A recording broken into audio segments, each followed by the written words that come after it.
Today you're going to learn how to make a blueprint actor class. So right click, blueprint class, select actor.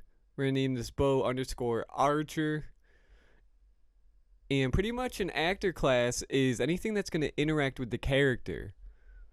Alright, so an arrow, a weapon, a projectile, a door, etc., etc.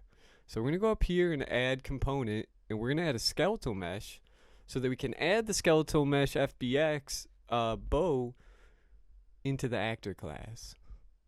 Similar to what we did for the character creation. Just give it a second to load sometimes. There it is.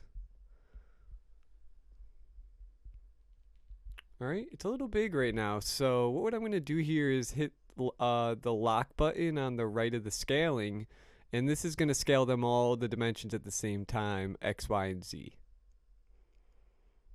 Alright, I'm going to go ahead and compile this. And we should be all set. Since it's shooting projectiles, it doesn't need collision or anything for melee damage.